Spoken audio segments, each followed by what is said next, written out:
So Epic, for those who are not familiar, Epic is a paper card game that follows the living card game model, which is kind of sweet. Basically what that means, as opposed to being a trading card game where you like buy booster packs and get random cards out, you just pay some small amount of money compared to a TCG and you buy a box set and you just get a full play set of every card in that set. And their online game that's currently in alpha that I'm playing right now also follows that model where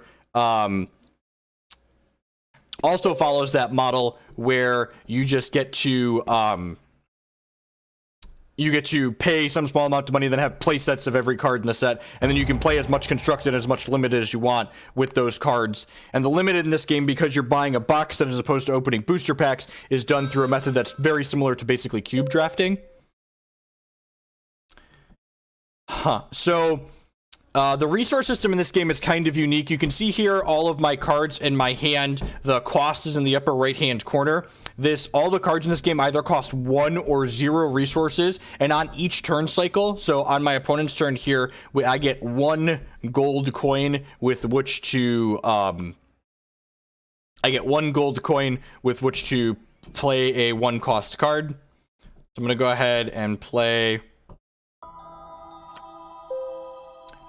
I'm going to play my surprise attack here, which lets me put a troop or a champion or creature, whatever you want to call them, from my hand into play. I think I'm going to go ahead and put Kong into play here, because when he comes into play, he deals 13 damage or something, so he's going to kill my opponent's card.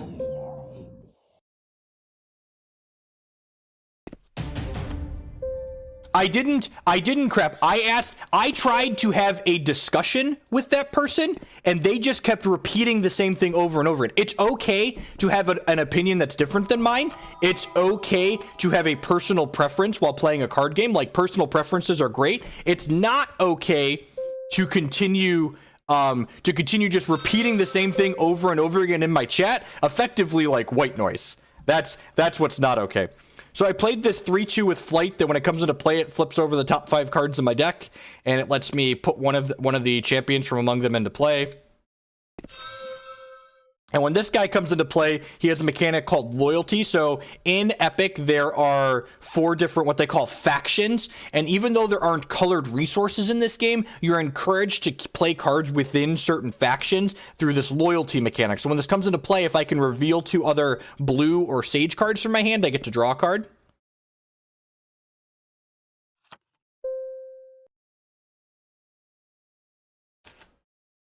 It is okay to have opinions that are different than mine. It's okay to just say, hey, I like Sneak Attack because I enjoy casting Sneak Attack and I don't enjoy casting Eureka. That's fine. What is not okay is to sit there and when I ask you a question, I ask you, is your opinion on Sneak Attack based on experience, or is it just based on like bias or preference? And then you just keep repeating the same thing over and over again back to me. Like that's not okay. That's wasting my time. That's wasting space in my chat.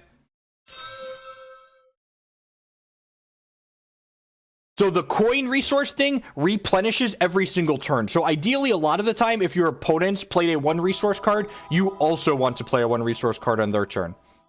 So like my opponent just played a 1 resource card here that banishes all 1-cost champions. There's a lot of sweepers in this game.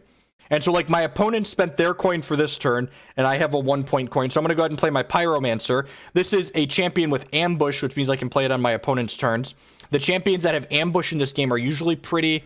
Actually, I'm going to play the Pyromancer. When she comes into play, she gets to deal 4 damage to something, so it's going to kill their 0-cost guy over here. And now, when we pass back to my turn here, my opponent and I are both going to get a coin back into play.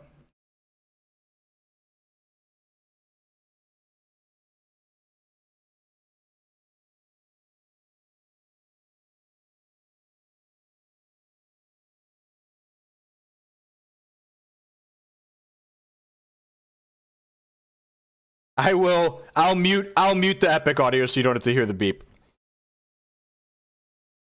So one of the things that's kind of interesting about this game is when I do something during my opponent's end step, the phases are kind of fluid in this game. So when I do something during their end of turn, it loops back into their main phase and they get a chance to play more troops back out. And they played out a 1/4 that just gains them 4 life. So that's fine. That doesn't really matter. I'm going to go ahead and attack with this. So attacking and blocking works similar to Magic.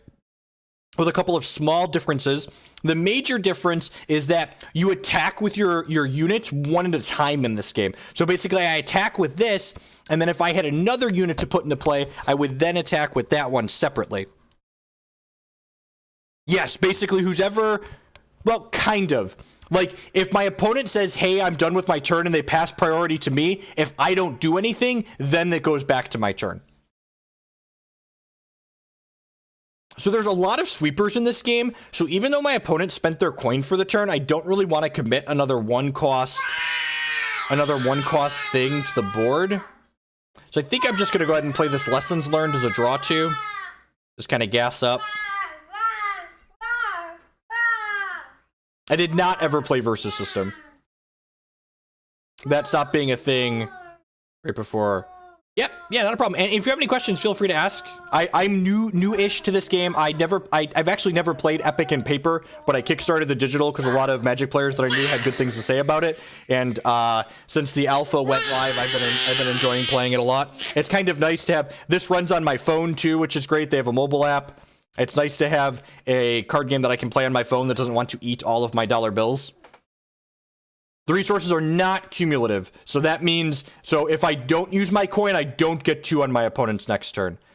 What did they play here? They played an 8-7, put 2 1/1 human tokens into play. All right, so I can do a couple of things here at end step. I'm going to start by playing out my Hellion Dominator, and I don't really want to reveal anything for my hand because this doesn't do anything meaningful for that, so I'm going to go ahead and play this Muse out as well. Muse is a 0-cost 2/2.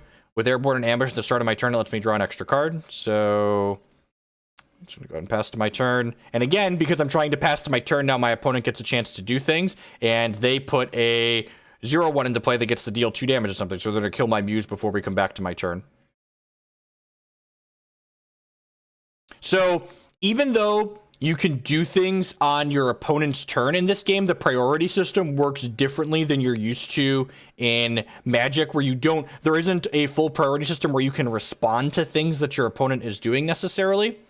So like, for instance, if my opponent goes to kill this, I don't get a chance to respond to it to use its ability. So I'm just going to go ahead and activate this now, which deals 2 damage to 2 things.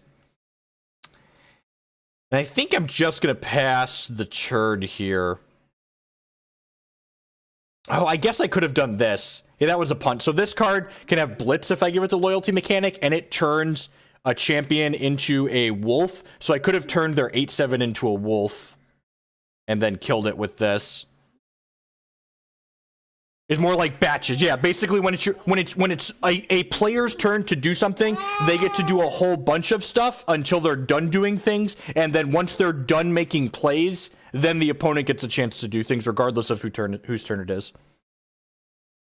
Someone asked me about my opinion on Arena. I actually uploaded a short blog post on my personal website talking about some of my thoughts on Arena. And you can see here, now my opponent played a card during my end of turn, so it loops back into my main phase here. So I'm going to go ahead and play my Kong out, which says deal 13 damage or something. So I'm going to kill their 8/7. How am I just going to pass here? Yeah, I'm just going to pass. So this is, I wrote some thoughts on one of the things that's important to me about Arena here. Basically, the TLDR is if Arena is just going to be another CCG, I really don't have any desire to play it. So that destroys all 1-cost champions, which are, unfortunately, all of my champions. Deal 6 damage, divided as you choose it up to 6 targets. Yeah, so I'm just going to go ahead and Lightning Storm here. And do 1 there. Do 1 there. Do 1 there. Do 1 there. Do 1 there. Do 1 there. So now we're almost at parity here. My opponent has a 1/4 to my nothing, basically. They have a few more cards in their hand. I'm going to go ahead and use my Amnesia here, which banishes their discard pile and then lets me recycle, which means I put 2 cards from my discard pile on the bottom of my deck and then draw a card. This is useful because my opponent has cards with recycle as well, so now I'm going to basically deny them draws because they don't have cards in their discard pile to recycle.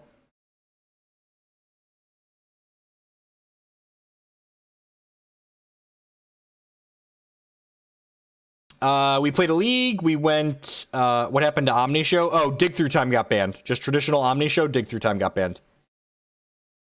So people stopped playing that.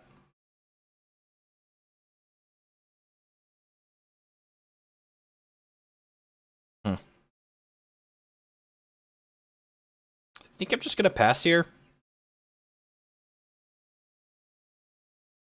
Again, waiting to see if my opponent makes a move. They did not.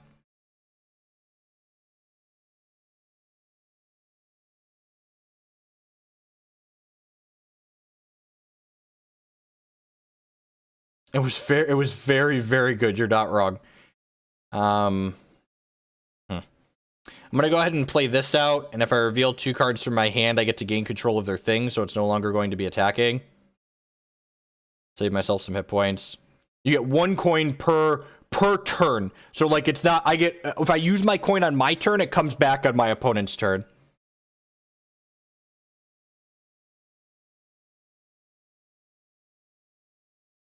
So honestly, Russell, the best way to get into Hex is if you don't want to play the PvE campaign, the next best way after that is to just buy a cheap constructed deck for like 15-20 bucks and then just play on the ladder, because the competitive ladder in Hex is completely free to play on. So by doing that, you don't actually lose anything, even if you're doing poorly, because you're still like getting a feel for the game. Don't hit my keyboard, brat. Yeah, there we go. Rogue with the clutch link. So my Alara here is going to go ahead and turn their Noble Unicorn into a wolf, so it puts it on the bottom of their deck and gives them a 2/2 token. And then I'm just going to go ahead and activate this, I think, and deal 2 damage here and 2 damage here. The PvE is worthwhile for learning the game, but it doesn't give you meaningful cards in terms of, like, these cards are constructed playable. So if your goal is to just play PvP, the PvE is not worthwhile. I played the PvE for a little bit to get a feel for, like, Hex's mechanics overall, but if your goal is to just, like, play constructed, then PvE is not worth your time. A lot of the cards you get in PvE are PvE only. They have this kind of swirl on them, so you can't actually play them in constructed.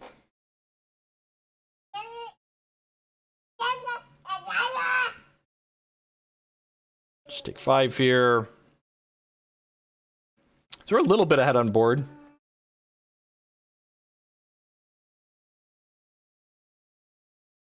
Tiny child.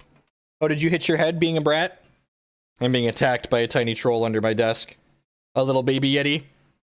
Little baby Yeti! Don't you bite me, you little cannibal. Somebody help! My child's been replaced by a cannibal. Ow! Jerk.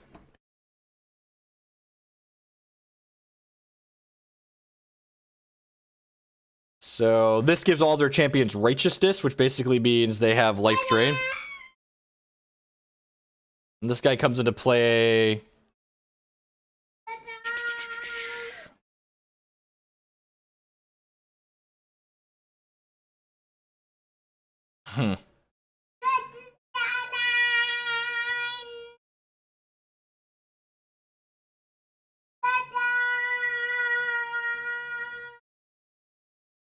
So I could use this lessons learned either draws 2 cards or it replays an event from my discard pile. So I could replay this Lightning Storm from my discard pile. Doesn't do a ton. I guess it clears out some of the board. Could kill this and these 2. Like I'm probably gonna kill those anyways with this guy here. Yeah, I'm just gonna pass here. Take the hit for 6.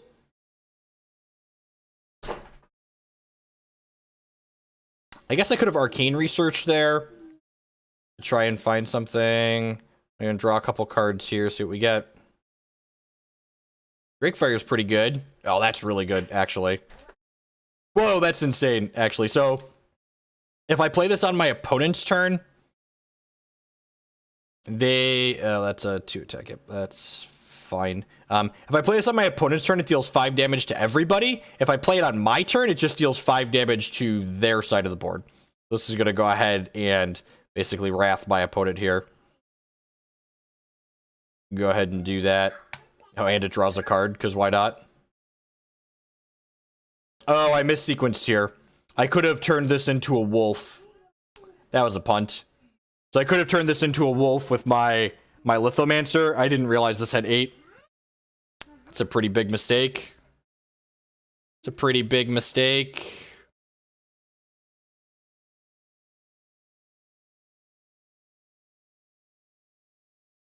I guess I could do this plus this and kill this still.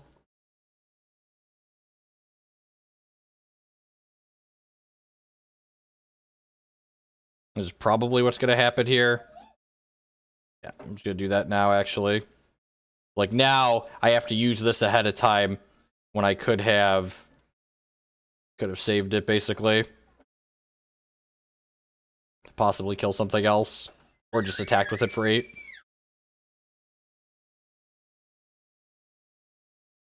That little blurb there is sometimes it disconnects and reconnects like that. It says, so fair warning, the software is an alpha. So there are a couple bugs here and there.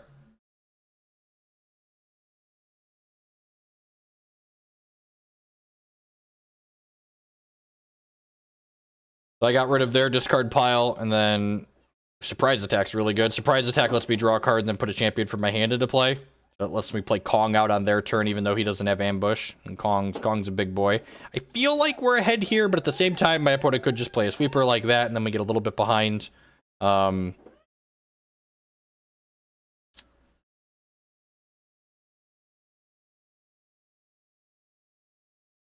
gonna go ahead and use Arcane Research. This lets me banish cards out of my discard pile here to,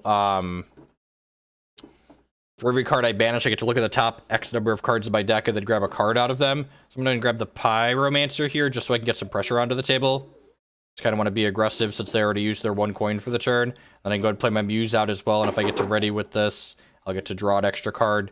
They could have a 0-cost thing that kills it, like that. Oh, you know what? I missequenced here, right? Yeah, so because they have this, I know they have these Force Mage Apprentices in their deck. I should have played the Muse and then tried to go to my turn. Although I guess that could mean I don't get to play the Pyromancer. Like, if I don't get to play the Pyromancer, then my Muse draws a card, so that's probably fine. I'm trying to attack with this, see what happens.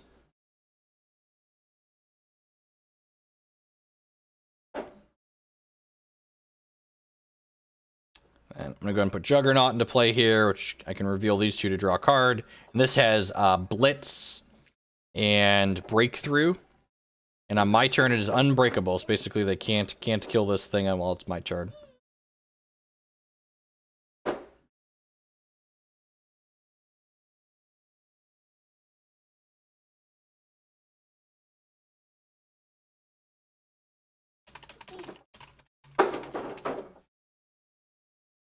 All right, so they're on to 14. That's pretty good for us. They haven't used their coin yet for the turn, though, so they could deploy something here. They just played a card that gains them 10 life. Sure.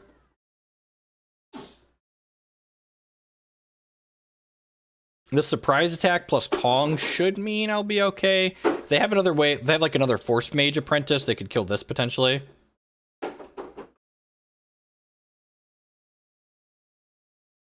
This card also readies whenever they, or prepares when they play. Just killing all the things. That's annoying. Man,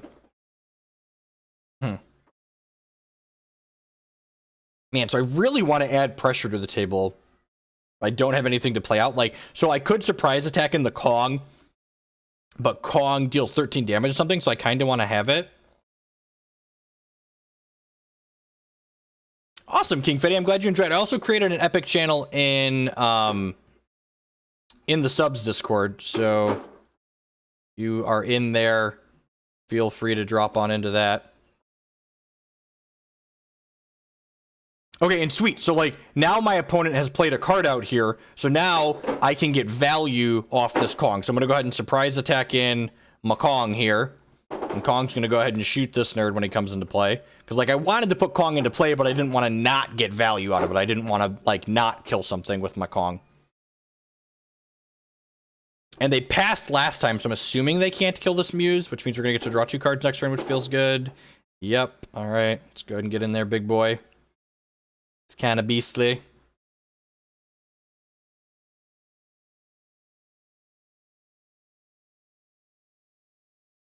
So they banished my stuff. That's fine. I get to go ahead and play this Knight of the Shadows, which is an unblockable, and they discard a card and we draw a card when it comes into play. And again, like, we're in a pretty reasonable spot here. Awesome, Sage Phoenix. Yep. So...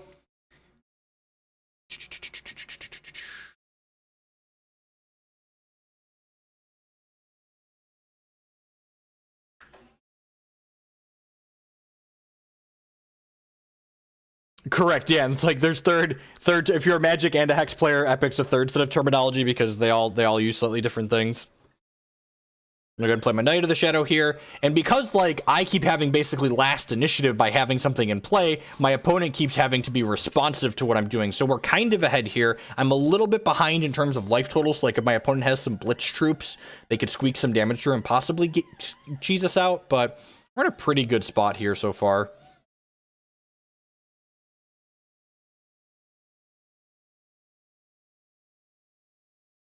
So Timebender is actually great against my opponent's deck full of zero-cost things. So I'm going to go ahead and play Timebender out here. And with Loyalty, I go ahead and give him Blitz. Hey, Sage Phoenix with the brand new subscription. Thank you very much. I really appreciate that. Subscriptions are the best way you can support my content here. So he just gets to banish a zero-cost thing. So go ahead and slip that to the bottom of your deck there. Thanks.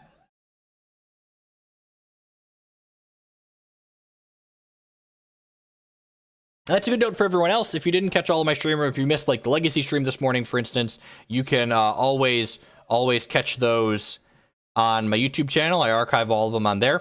And you'll see, again, I use this preemptively here because, again, in this game, when it's my opponent's turn to do stuff, I don't get to respond to it. So if they try to kill this, it's just, that's it, it's gone. I'm going to go ahead and hit the end button here. If my opponent plays something to Inner Peace, just keep gaining all the life. Maybe I should play some Inner Peace in this deck. Although I guess I don't have the gold cards to get it back into play.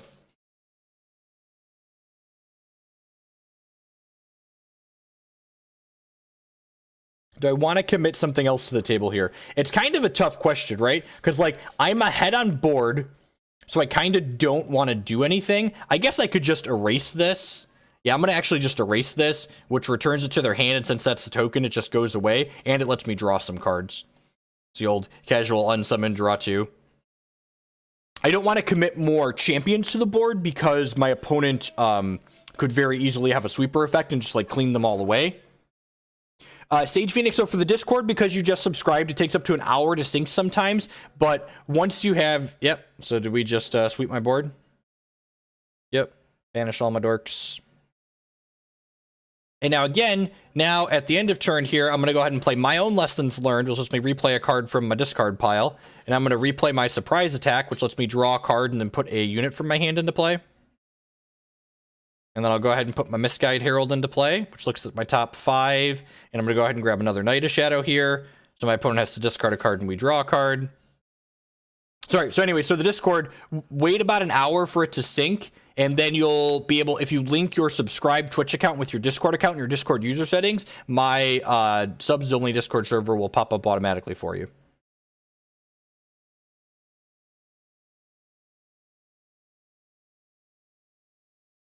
So opponent's just playing a draw two here, so...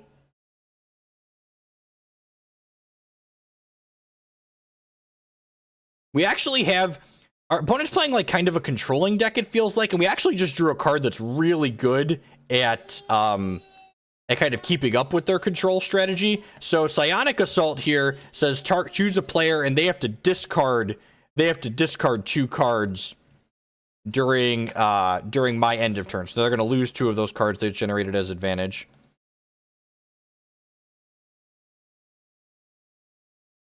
And then Psionic Assault also says here, whenever I play a Sage card, I get this back to my hand, so I can continually make them discard, basically. So now they're going to have to bin 2 cards at my end of turn here.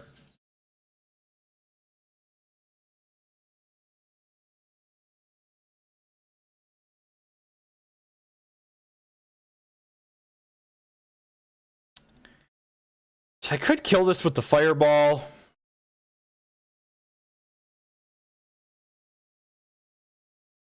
So it's 3 damage to something. Yeah, I'm just going to kill this with the Fireball.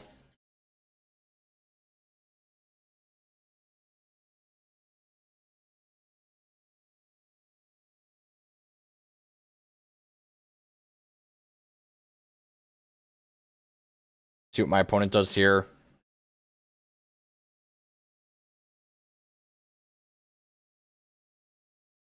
Go ahead and play this Thought Plucker at end of turn.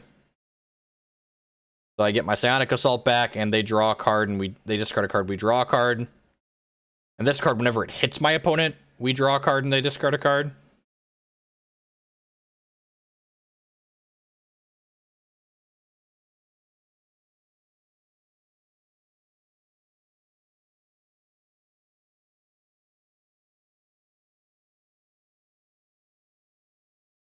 Start by attacking with this, see what they do. If this connects, it's only 1 damage, but they'll have to discard a card and we'll draw a card. It's pretty good for us. And again, I think I'm just going to go ahead and pass here. Because, like, we're basically ahead on board. We're losing this race technically, but this is pressuring their hand. And then if they try and do something during our end of turn, then we'll get a chance to respond with other stuff as well. It's probably going to be a Angel of Mercy. So this card says at the start of their turn, they get to return a good champion from their discard pile to play. So we definitely don't want that to be a thing. So I'm going to go ahead and play Kong and shoot that. And now we have a Kong in play. So because we had initiative here, and my opponent was kind of forced into making a play, when they made a play, I got to respond with Kong and take out their play. I got to banish my Kong, which is fine.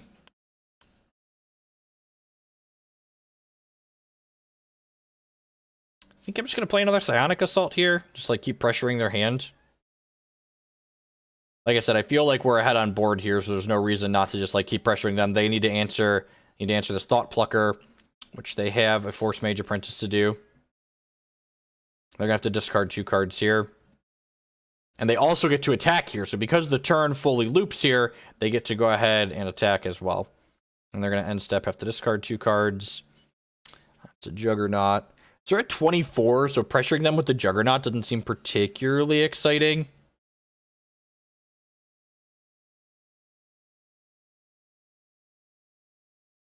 I wish I had my guy that could deal 2 damage to everything.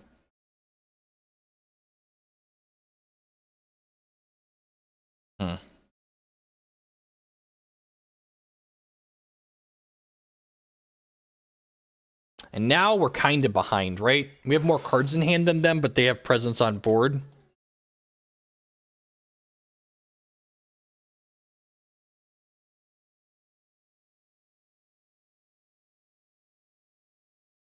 I guess I'm winning this race with this Juggernaut, right?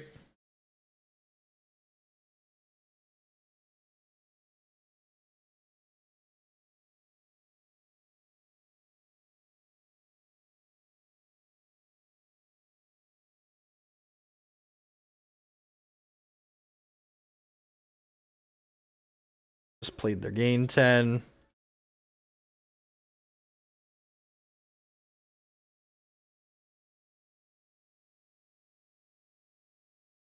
To discard because I have 8 cards in my hand.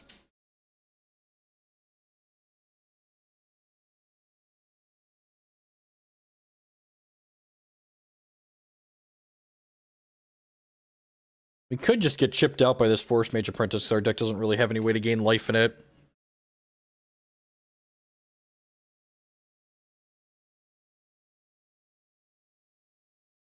I might need to just Wave of Transformation and turn everything into wolves. To, like, get this off the table.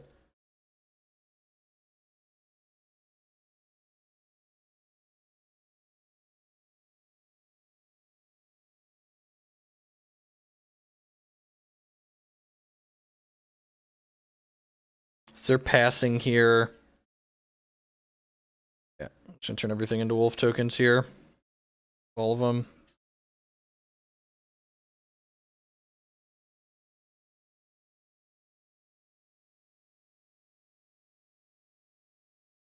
Force Mage Apprentice is an insane draw here. We get to shoot down their dorks. I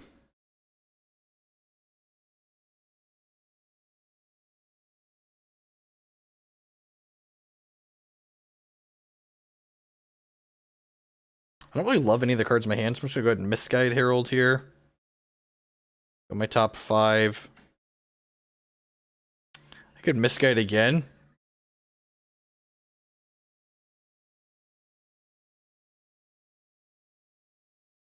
Too pretty to be MTG. It doesn't say 4x, 4 places of the screen. This must be something new. This is Epic's digital card game. This is a LCG, which is a living card game. So basically you pay one small fee and you get all of the cards in the game to play with.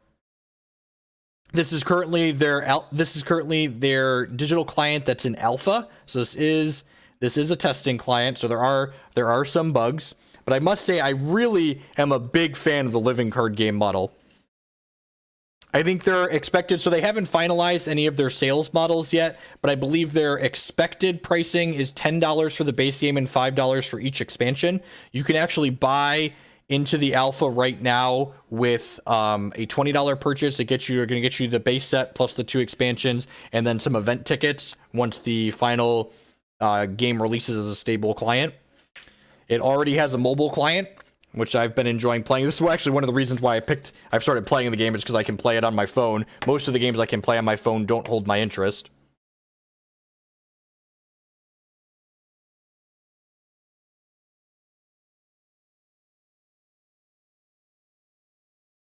Yep, the base game comes with 3 copies of each of the cards in the game, so you can play all the constructed you want with all of the cards. And the drafting in this game, because it's a living card game, there aren't actual booster packs, so the drafting is basically done as a cube draft.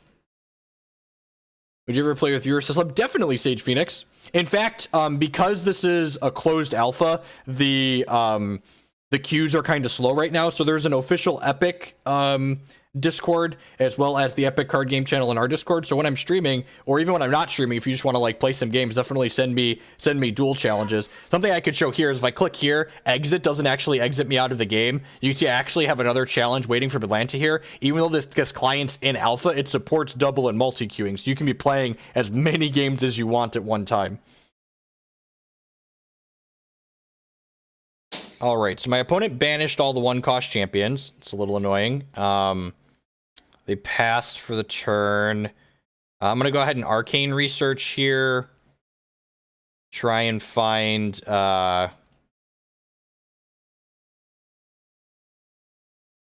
and find something to do. So I banished a bunch of cards here, and I have to look at the top cards in my deck.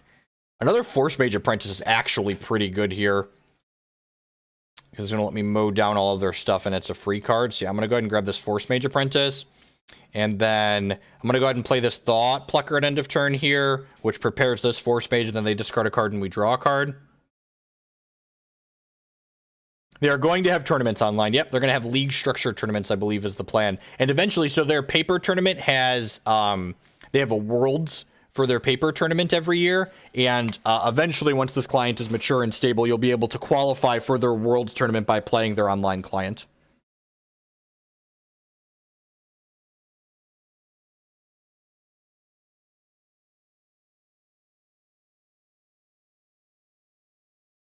Right now, they're public. The games that you play right now are best of 1. But we're also just playing games casually for fun, essentially, so. All right, so I'm going to deal 2 damage here. I'm going to play this Force Mage Apprentice. I'm going to deal 2 damage here. I'm going to play this Alara, the Lithomancer. Look at all these triggers I have. Put a wolf into play. Loyalty, show you these 2. I really like how they've really handled these triggers happen. There's a bunch of triggers happening nicely. This, go ahead and banish this and creates a wolf token for my opponent. So I'll go ahead and kill the wolf here.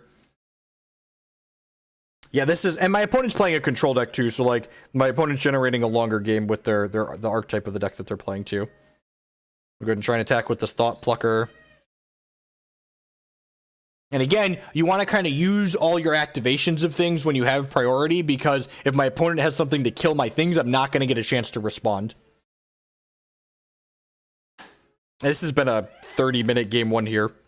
And one of the things, even though these are longer games too, this game mode, you'll see there's no timers on the screen anywhere. I'm not blocking them. It is fully asynchronous. If I wasn't streaming, I could stop playing this game on my computer and load the application on my cell phone and continue playing the game on my cell phone that I'm playing right here on my computer, because there's no timer. If my opponent and I both needed to take a break from playing right now, we could just stop taking game actions and come back to this later.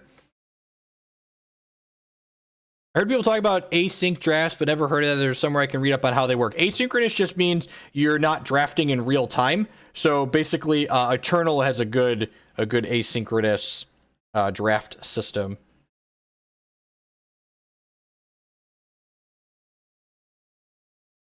This is actually really annoying because this card makes their other cards not targetable, which means my Force Mage apprentices can't kill these things now, which kind of sucks.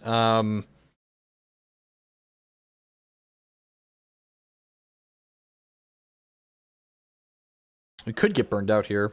They have like a Righteous Dragon or something. I guess I have Wave of Transformation if they have a dragon.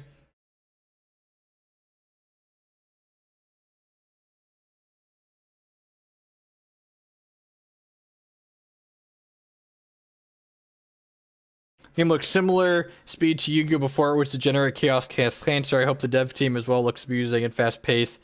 Like Yu-Gi-Oh! Also creating interactive games. Yeah, the game seems really interactive.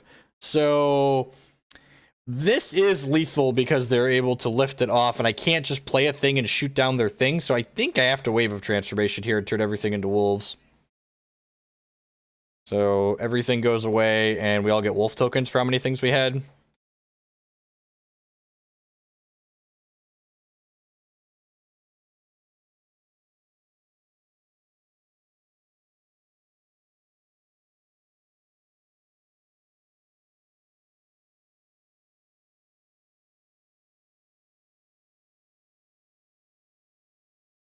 Yeah, the way the resource system in this game works makes it really easy for them to like keep a handle on the fact that like their card pool could be really large and there still wouldn't be decks like Storm in the game that are just like obnoxious to play against. This card was a great draw. This card deals 2 damage to each of up to 2 targets.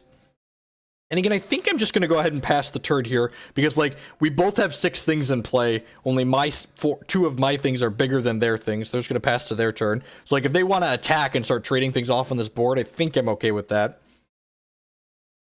Actually, if they attack with the wolf here, yeah, I'm actually just going to go ahead and play out this Dominator and reveal these 2 Psionic Assaults. And what this does is it lets me gain control of one of their things until end of turn, which I could then use this to block their other wolf that's attacking.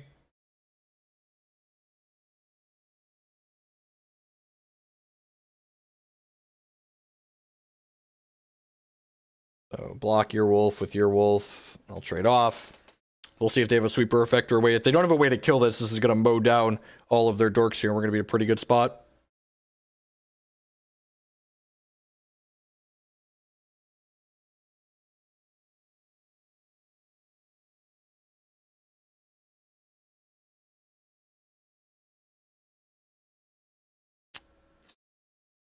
Unbanishable.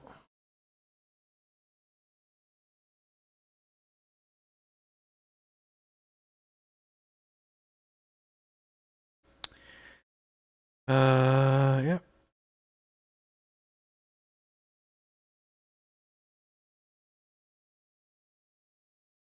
Let's block and trade off a bunch of things here.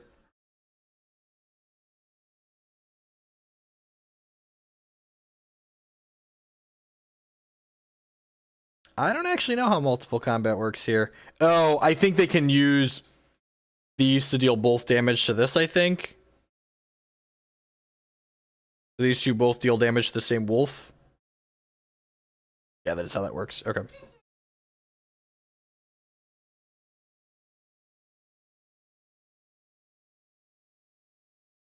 gonna attack with this wolf here. If they want to flash in, something, that's fine. I've got Lara to punish that. I think I'm just gonna go ahead and end the turn here, leave a couple of wolves back on defense. If they play something out here, I could potentially Lightning Storm and clean up their stuff.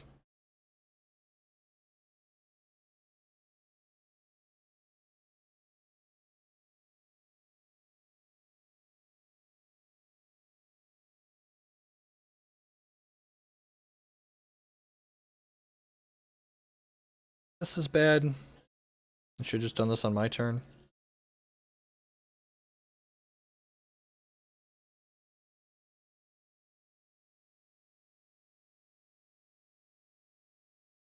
No, this is the same game. I'm not actually sure.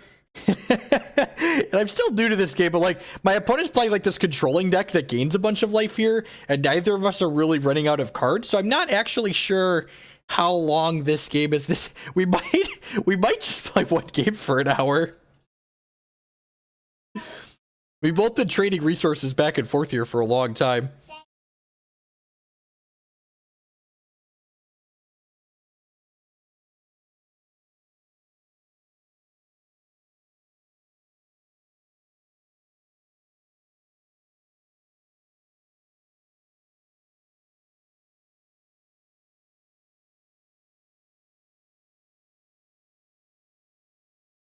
More on an FCA Magic. So I could use this Time Bender to kill their thing. Need the 30-30. This thing gets to banish a 0-cost thing, so just get rid of that. Yeah, this is called Epic.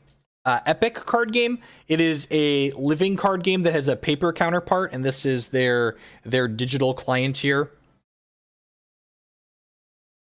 We might actually die to this. I actually have a good way to get this thing off the table, and this Thought Plucker is all I have, so I'm like trying to chump block with this, so I don't take close to lethal here.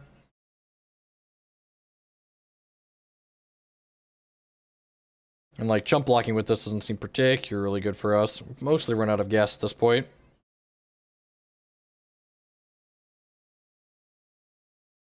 And like, see, yeah, so, and then their Gold Dragon has Righteousness, or has Blitz here, so it's gonna go ahead and attack us, and so we are dead!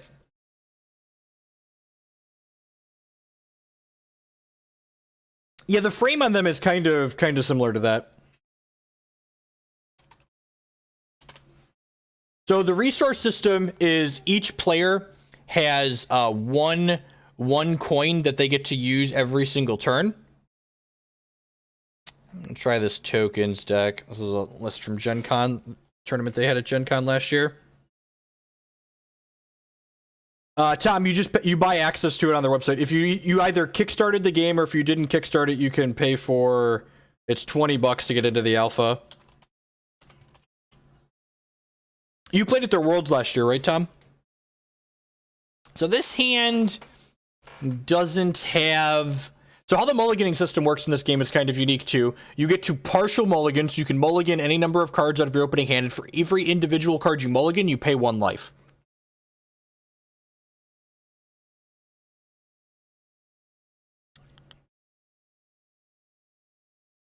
This hand also doesn't have any quick cards in it. I'm gonna mulligan these 3. You want some cards that you can play on your opponent's turn, so that way you can generate resources, or you can use resources on their turn as well. You'll see I'll start at 27 because I mulliganed 3 cards. And we hit a Noble Unicorn here, which has Ambush, so I can play that on their turn. Opponent's end of turn. I'm gonna play the Noble Unicorn out here, draw a card.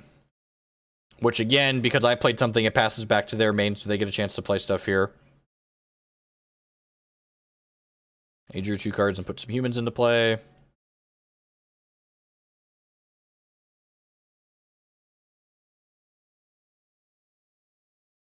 Play the People's Champion out here, which generates me 2 champions, and then this triggers whenever I play another good card, so I got to draw a card. Faithful Pegasus. Those attacks are blocked. One of your human champions may gain Urborg and attack and block with this card. This card has a mechanic called Recycle when it comes into play, so that means if I have 2 cards in my discard pile that I can put on the bottom of my deck, I get to draw next cards. I'm going to hold on to that for now. I can also give this thing flying next turn, which is nice. Opponent played a Thought Plucker. Makes us discard a card and they get to draw a card. I'm going to go ahead and bin this Triceratops since I have 2 of those. Thankfully I have this Fireball that can go ahead and kill that, so we're kind of ahead on board, which is nice.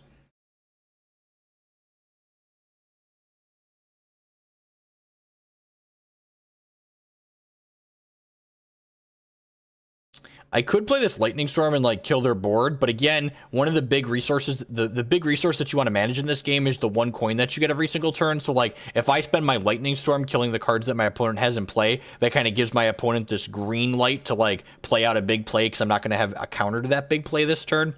So by waiting, I kind of gain a little bit of tempo, because I have this 6/6 and this 8/7 in play, the onus is on my opponent to make a play here because I'm ahead on board. Airborne Ambush Blitz. This is a game called Epic Card Game. So when this came into play and when it attacks, it got to banish cards from my discard pile. I think I'm just still going to pass here. Which is unfortunate, because banishing cards from my discard pile means like I can't recycle with this Faithful Pegasus. Yeah, I'm just going to go ahead and pass the turn here. I'm going to go ahead and play my Faithful Pegasus out here, which when this attacks or blocks, I'm going to attack with this, which gives this one Airborne, so both of these are flying, and they're going to go ahead and attack in. Yeah, right? Someone else said that yesterday, too. It's a card game that you think is epic. No, that's the... I mean, the game is fun. That's just what we call it.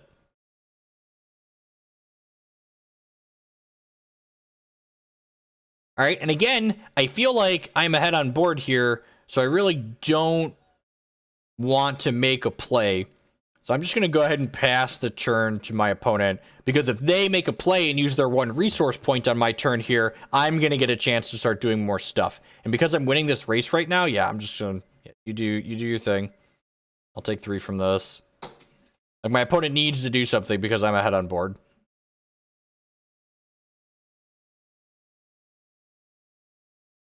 And there's a lot of sweepers in this game, so I wouldn't be surprised if they have a sweeper effect like that. Go ahead and play Feint and draw 2 cards here, pass the turn.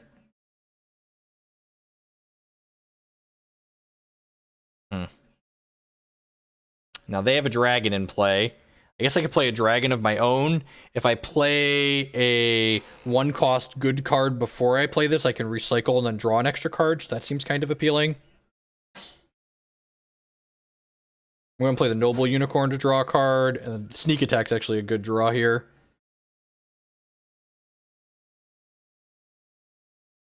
Sneak Attack lets me play something out of my opponent's turn. Go ahead and pass. Rage is a good pickup. It's a 0-cost combat trick. Gives it 4/4 and breakthrough, which is kind of like Trample. Or alternatively, you can pay a gold and use this to draw 2 cards. So my opponent hasn't spent their gold yet for the turn, so we're currently ahead on board, but my opponent could spend their gold to commit something to the board here. Just like that. So they got a 5/4 with Tribute. May return an event card from your discard pile to your hand. They're getting Plague back, so they have a sweeper in their hand that we know about. Yeah, this is definitely one of the better cards in this game. This is a living card game, so unlike trying to do a trading card game or a CCG, you just get to have all of the cards just by... Gold does not carry over if you don't use it, so we use it or lose it, essentially. In general, in terms of like tempo, you kind of want to keep up. So like if my opponent uses their gold, I also want to use my gold.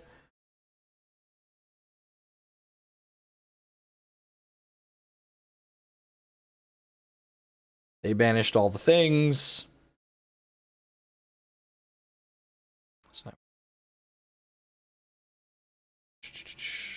Play my Triceratops out here. It's just a 10/10 with breakthrough that draws a card.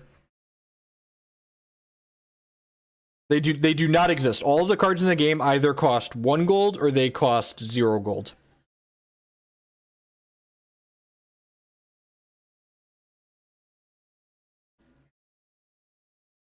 Ugh.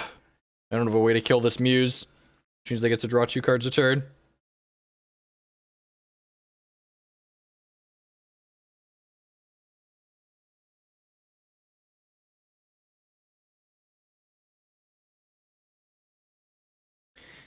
This card is expended. You may not be attacked, so... Banish all 1 cost. I think I'm just going to Lightning Storm this. Let's do...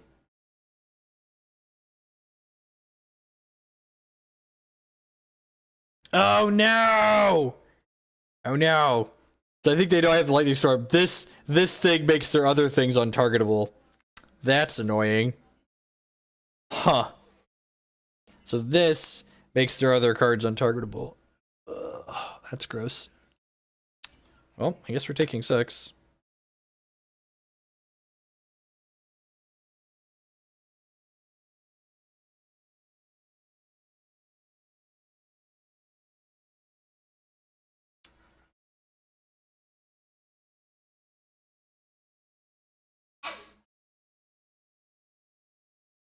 And this, when this is exhausted, I can't attack. Or we're going to play Quell here and destroy all 1-cost things.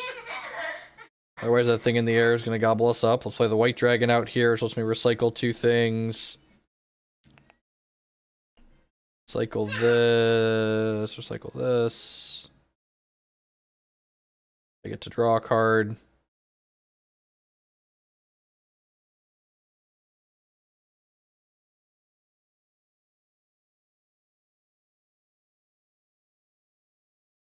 This lets them gain a bunch of life. It's really unfortunate I don't have a way to kill their Muse. It's really pulling them into this game. It is on Steam if you have access to it. So, the getting into the alpha currently costs $20. I believe when the game is fully released, you'll be able to buy just the base game for $10. I can go ahead and block with this. And then before damage happens, I'm going to Brave Squire, which gives me a 1/1, and then gives one of my troops +5 power and unbreakable until end of turn, which is a really good tempo swing here, because it means that I basically spent a 0-cost card to kill their 1-cost card.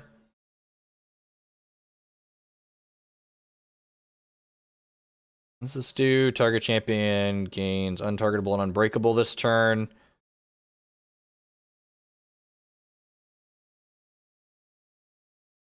Okay, so these guys are just going to bounce off of each other. That's pretty good. I guess we knew that was in their hand, right?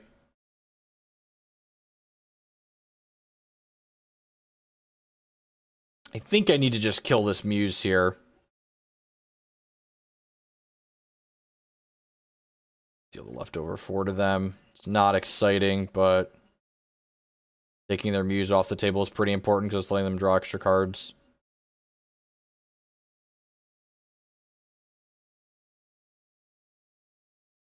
Break an Evil Champion. This is do loyalty to draw a card. You may banish for 3 target token champions. There aren't any tokens in play. I think I'm just passing the turn here.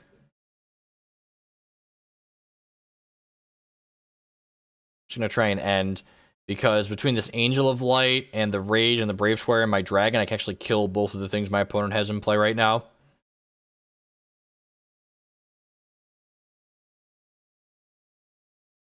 So I'm gonna try and run the same gambit we ran last turn. Brave Squire this. See if my opponent has another trick or not. They do not, so I get to gobble up their thing.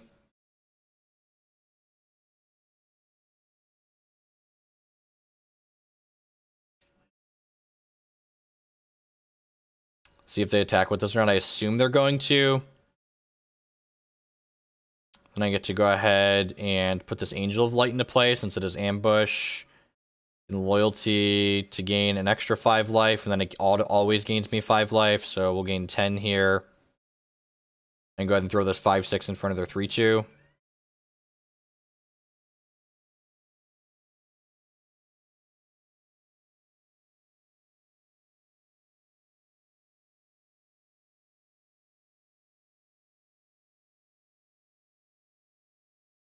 Lock.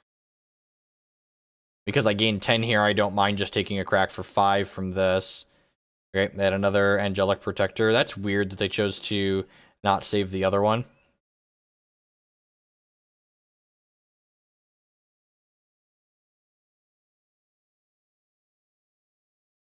Another Angel of Light is pretty good. Am I just passing here? I think I'm just passing. And again, if they make a play, then I can make a play in response.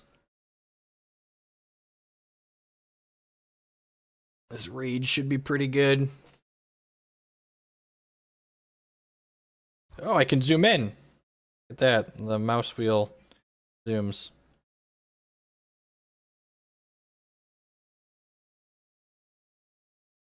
Look at how big all my cards are.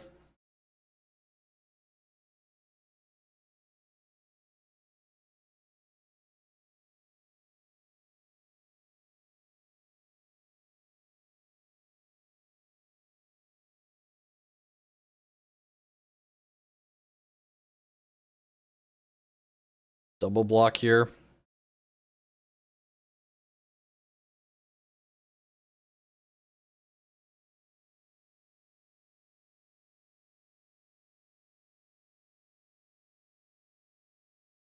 See if I get to eat this or not. They have another trick. Yeah, they have another one. Gross.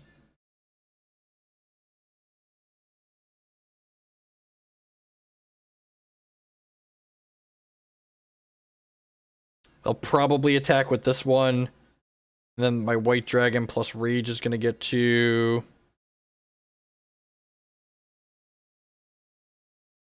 a 9/9. Get to eat that one. So I did take one of their things off the table. This lets them attack us with this for free, though.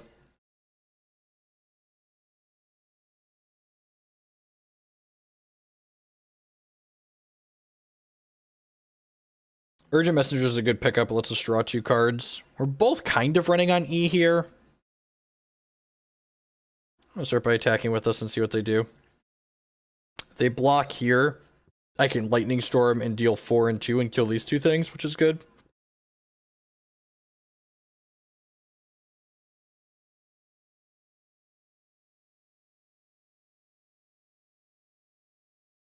They just took 5. Yeah, that's good for us. Go ahead and pass. If they make a play, then we can Urgent Messengers and draw some cards.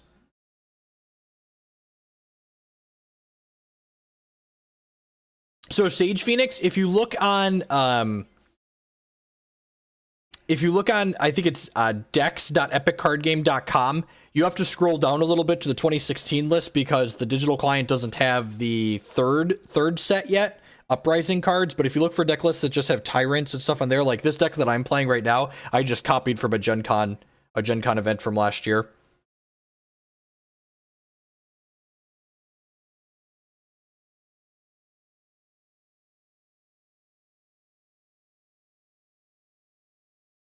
Because I am a dirty, filthy net decking monster.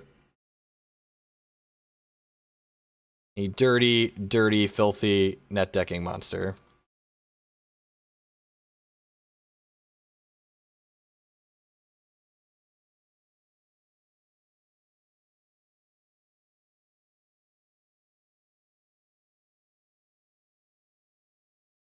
My opponent played an Ancient Chant to draw some cards.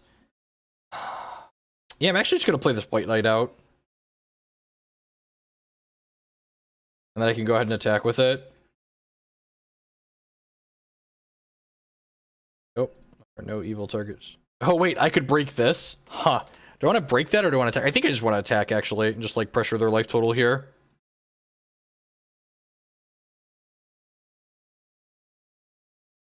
Yes, Dark Wonders. So Monday, in fact, Monday, as soon as the ban list update goes into effect, we're going to be playing Subhex.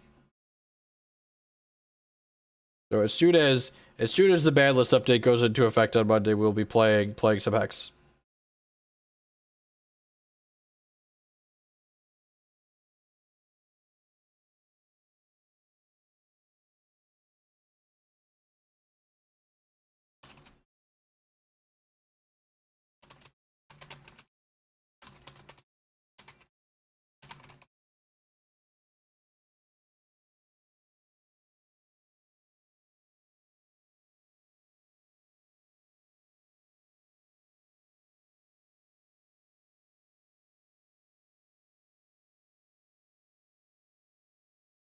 This is a living card game, Dark Wonders. So you pay one small fee and you get playsets of every card in the game. So what did my opponent? I missed. They played Urgent Messengers. Okay, so I'm just gonna play Urgent Messengers of my own and also gas up a little bit here.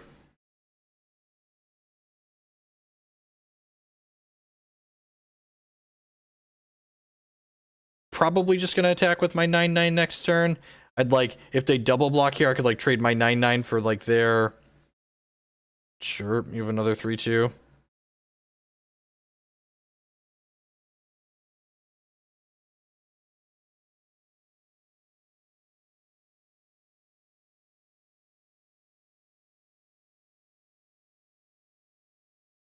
Oh, that's not something I'm used to. So yeah, my opponent, the way the combat system in this game works is my opponent can basically trade both of these because you can attack things one at a time, but you can also attack them two together here. So by attacking with both of their 3/2s here, both of these will be able to assign damage to my blocker. So I'm going to block, and they're going to trade their 2 3/2s for my 5/5. Will Redling survive? I think there will be some aggressive. There's going to be a blood deck that wants to play speed in there. There's going to be an aggressive deck that wants to play speedy Underworld Crusaders. I don't know if Ruby is still the right secondary shard or not, though. So if my opponent wants to double block this here, I can go ahead and get in with these Angels of Light. That's fine.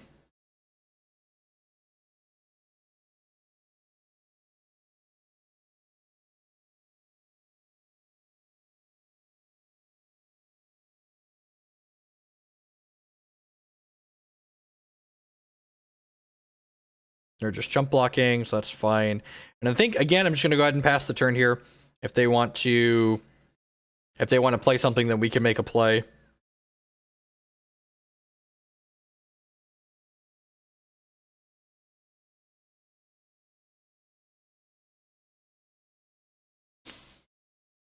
This is an interesting spot where, like, we both have a board state. So, like, neither of us are really encouraged to play a sweeper. They're playing an Angel of Light out at end of turn here.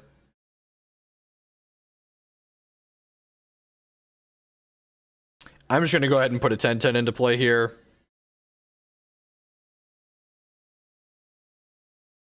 Slide this 10-10 out.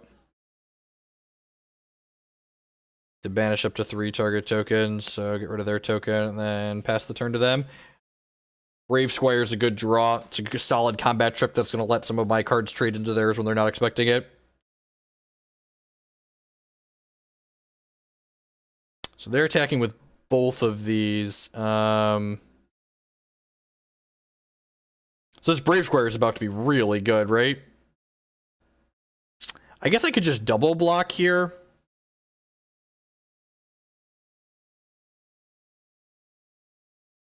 Now I'm going to go ahead and single block and then use my Brave Squire. It gives me a human token and then gives us +5 power and Unbreakable. So it's just going to gobble up both of their things here. And like they have 2 5/9s versus my 9/9 and my 10/10.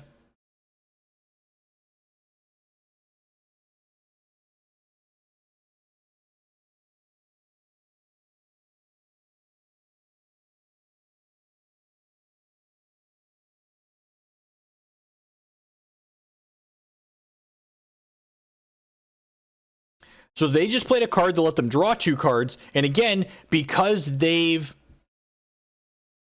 Yep, so how blocking works in this game, with multiple attackers, multiple blockers can also get involved, and then my opponent can deal all the damage from these attackers to a single blocker. So the combat system works a little bit differently than how we're used to in Magic or Hex. And now because my opponent... So we're going to go ahead and pass, and then block here. I wonder if they have a sweeper. Huh. Oh, they just had a Squire. Okay, that makes sense. So I'm going to go ahead and put an Angel of Mercy here at end of turn. And what Angel of Mercy does is she says, at the start of every one of my turns, I get to return a good champion from my discard pile to play.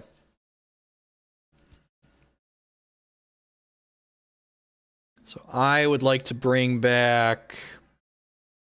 I want to bring back something that draws a card, I think, just in case my opponent has a sweeper. So I'm going to grab the Noble Unicorn here. It's only a 6/6, but let's be...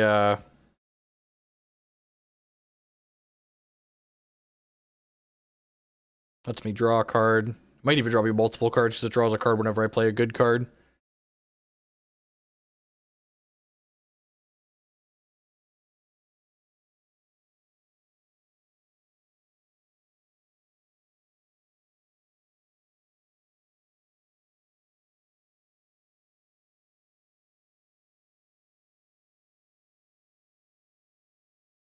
They have a trick here. really? Okay, well. Get in with these humans. They must have a sweeper.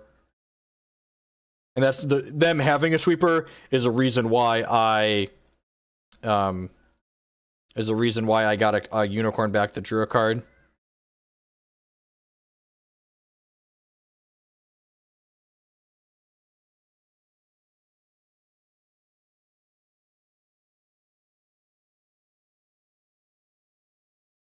It is a little bit tedious to attack with multiple things at a time in this game.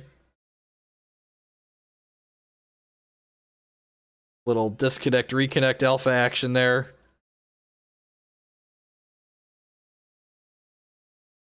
And I think I'm actually just going to get in with everything here, because again, this smells like a sweeper, so I'm not going to attack with the Angel of Mercy, just because they have a lot of things that can ambush and kill her, but this 5/6, a lot of their ambush things don't have 6 power, I don't believe.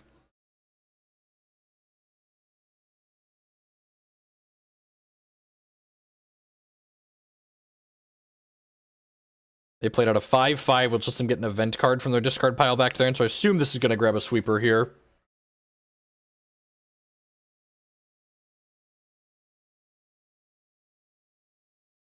Yep, break all champions. So they're going to chump block here.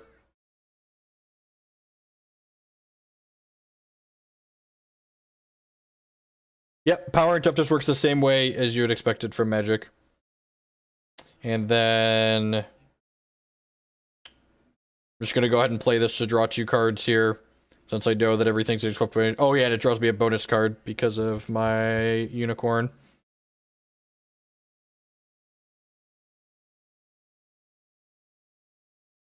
Rid of a Quell. So my opponent's going to hit us for 5 and then clear the board here. This is a game called Epic Card Game. It is a living card game that has a paper component that that recently started testing their... Let my Noble Unicorn out here. Draw a card. This is weird MTG Arena, right? You're going to attack with this.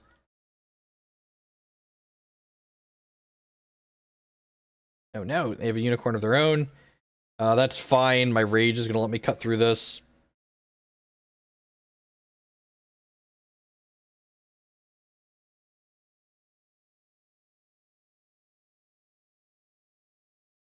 Do I want to use my rage here? This card's going to keep my hand stocked pretty nicely, so I think I do. And like, one of the things is like, oh, I clicked pass. Whoops, that's fine. Yeah, I probably should have saved my unicorn. What dictates what you could play at a turn? So, you'll see the cards either have a 0 or a 1 cost in their corner. Every card either costs 0 or 1 in the game, basically, is what it comes down to. I have to discard 2 cards. I have too many cards in my hand. Storm. And you could see when my opponent's turn started, we each got our 1 gold point here back on each side. So in the context of Magic, all of the cards are a lot stronger. So the resource system is like determines how strong things are, right? Whether or not cards are relevant. So every card either costs 1 or 0, and on each turn, player's turn, that 1 gold coin replenishes for both players. And for every 0 cost cards you put in your deck, you have to have 2 1 cost cards of the same faction. So like, in order to put this 1 fireball in my deck, I have to put 2 green cards like this. So you can see here my opponent played their Noble Unicorn, so their coin got used up.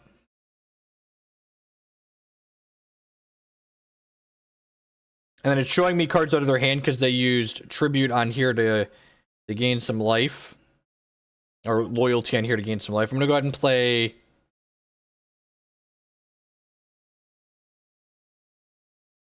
Oh, they gave it untargetable and unbreakable. That's good. I should read that before I do things. I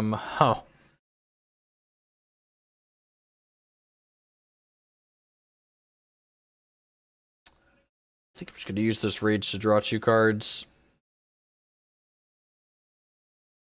Yep, it keeps the extra big all zero cost cards. Exactly correct. And it kind of dictates like what colors you want to put in your deck, right? Like, so to gain access to specific powerful zero cost cards, you need to have cards of those factions in your deck.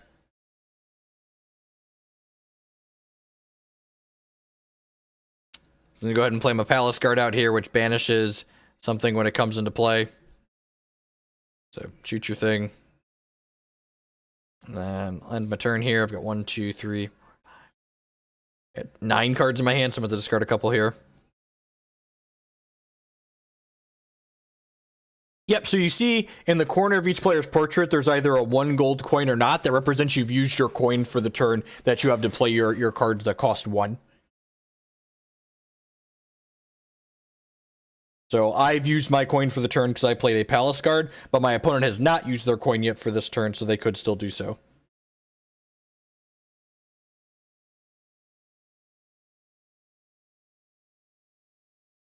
Correct. No cards cost above 1. They're all 1 or 0.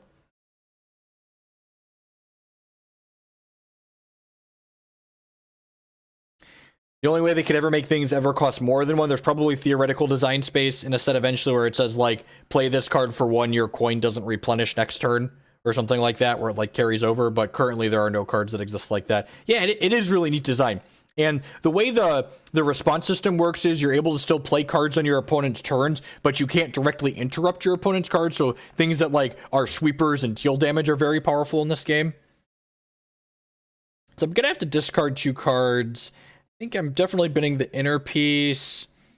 The other Palace Guard seems pretty good. So I'm going to get through this Master of the Arena here.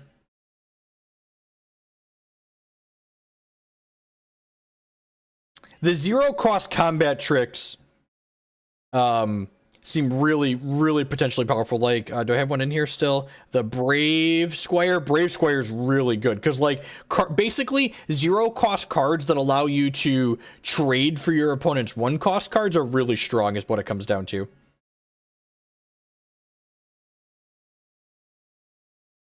So my opponent's passing to me, which is fine. I am ahead on board currently.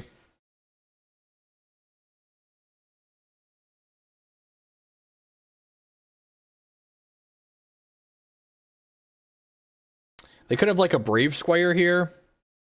I'm just gonna, like, triple block my thing here.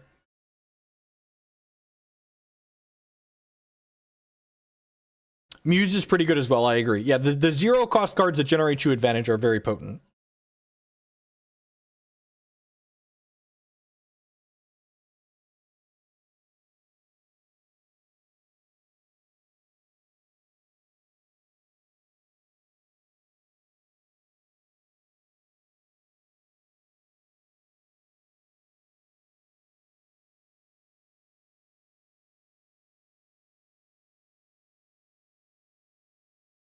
Hi, Declan. So they just took 6. We're actually kind of behind on board here, right?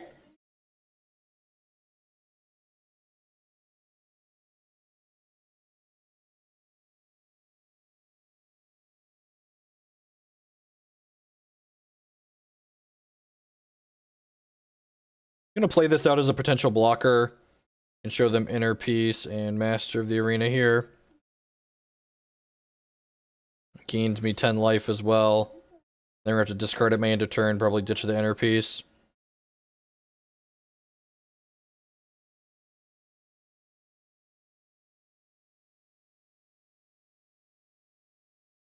And again here, I played a 1-cost card, so now they get a chance to play a 1-cost card on my turn, and if their 1-cost card is a little bit better than this one, then we end up a little bit behind on board for my play here. But I also have... Yep, Loyalty says I have to reveal cards of the same faction from my hand. And the maximum hand size at the end of turn is 7, so I have to discard this extra Inner Piece that I picked back up.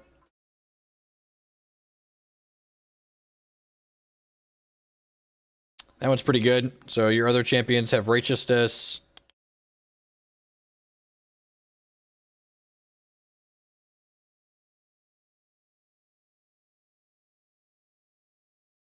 And you see, and this is where attacking with things one at a time adds a layer of strategy to the game, because my opponent is attacking with this 1/4, which I can eat with my 5/6. But if my 5/6 blocks this, then it can't block any of these. So this is basically a free point of damage for my opponent, because if I block this, then they're going to get to attack with these other things. It feels like it's a pretty grindy game in general, Snapbolt. I'm going to go ahead and flash in my Angel of Mercy here and block with that on this one, because this is their biggest thing that this can eat. And they've already played their 1-cost thing for the turn. Whoa! Oh, I did it. I played it at the wrong time. I clicked pass and we were already in blockers. So I had intended to block this on there. That's unfortunate. So I clicked pass through the attacker step. You need a bowl for this? I would like to deal 5 to there. Yep. Do you have any bowls down here? Or did your mom put them all upstairs? I think your mom brought all the bowls upstairs. I'll be right back. I need to get Declan a bowl for his cereal snack.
So I took an extra hit that I didn't have to hit. And my opponent mine's deck also both gain a lot of life, so that's also why this is grindy. So their 2/3 should be dead here. If I had clicked at the right time. I think I want to just get back something large, right?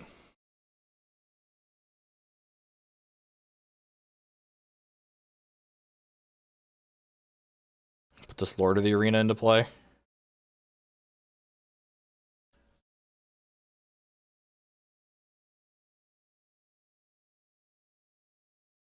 Well, I guess getting something large isn't particularly impressive because my opponent's cards have Righteousness from their Gold Dragon, so maybe that's incorrect.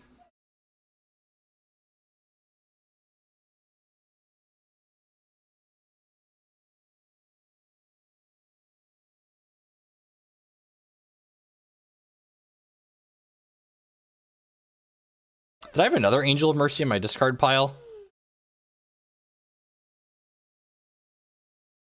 I think I might have. Yeah, I did. Maybe my Mercy should have gotten back my other Mercy. Actually.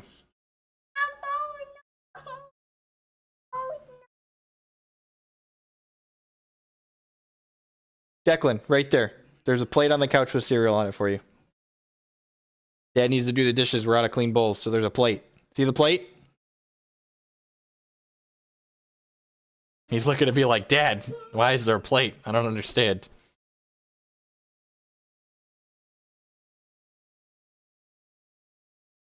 My sequencing here is a little medium. I probably should have attacked with this before playing this Palace card.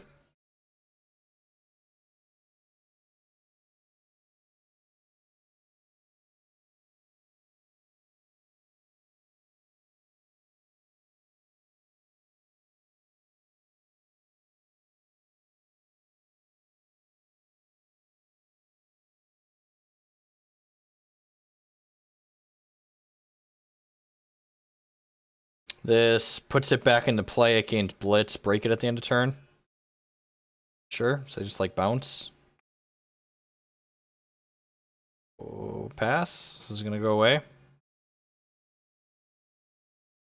They have a Muse. I have a Fireball to kill your Muse. Otherwise, Muse lets them draw 2 cards a turn. So this thing goes away. Right? Oh, that's a combo. It gives itself unbreakable, and this says it breaks at an end of turn. Right? I saw someone else do that with a different card. Right? It's really good. Yeah,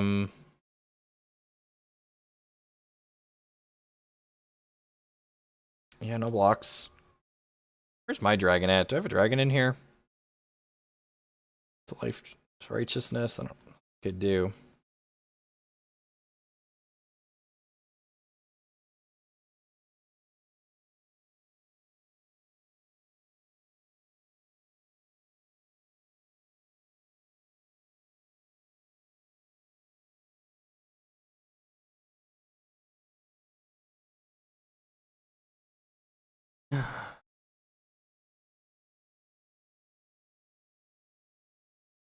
Oh, they destroyed everything, so I'm gonna go ahead and play this Angel of Mercy back out here again.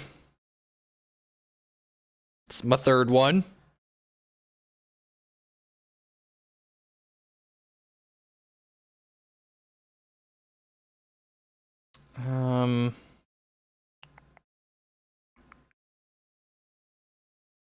Huh. I think I'm just supposed to get another Angel of Mercy here. That way I could start snowballing that advantage I have. I drew a Rage, so I can block this, profitably. We played Magic to start today, avid user. The Cloud Post deck seems pretty... I'm glad you're enjoying it, but the Cloud Post deck seems truly rancid. It seems like a bad Tron deck.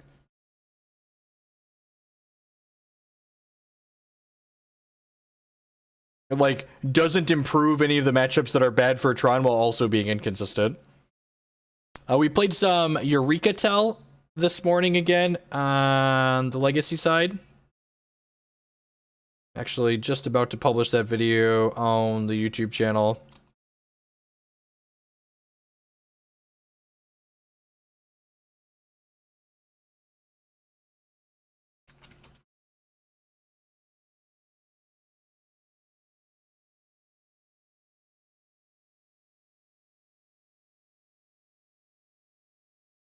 Equal Tron plus win more minus consistency. Yeah, I think that's actually a good way to put it. Just like had these go over the top cards where you're like going over the and like it's kind of nice. Like again, I'm a firm believer in that you shouldn't just trust your gut. You should like actually test things. All right, so they're final tasking this probably their 5/9 back into play that doesn't break again. It's really annoying. I guess I'm gonna play the Watch Captain out.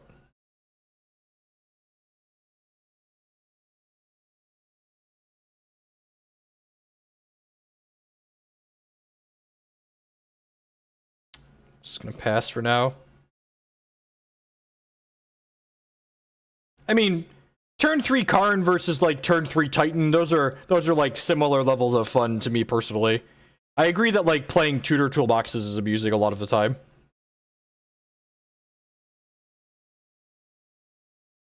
I'm just gonna take this hit. Probably Inner Peace.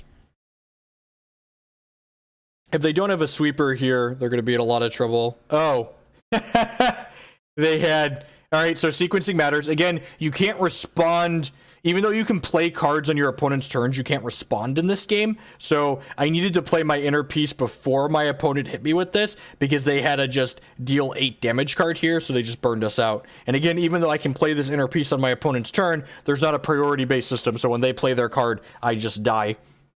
Which is one of those things, it really takes some getting used to from like Magic and Hex backwards. We're like, oh, this is a fast effect, so I should save my fast effect until I need to respond to it, until I need to use it. But you get punished in situations in Epic because of the way the mechanics of the game work a little bit differently. And I don't think it's strictly bad, it's just like different, and my thought process, my like reflexes say, okay, this is quick, so I can wait to play this.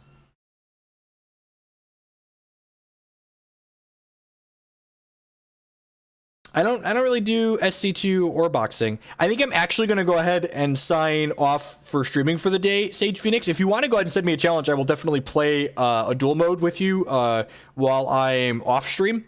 but I'm gonna get Declan some actual lunch and get some food for myself. But again, one of the reasons why I've really been enjoying playing this game, in addition to the mechanics being interesting, is that I can play on my cell phone. So I will catch y'all around later. I like the interface much more than other card games, and the interface too is the cards are a little bit large, I think, on a computer screen, but the interface is also identical on tablets and cell phones right now. So I imagine the interface will differentiate itself on the computer a little bit once the application matures and gets out of alpha. Anyway, thank you everyone for watching. I'll catch y'all around later, and peace. Hope you enjoyed some epic card game.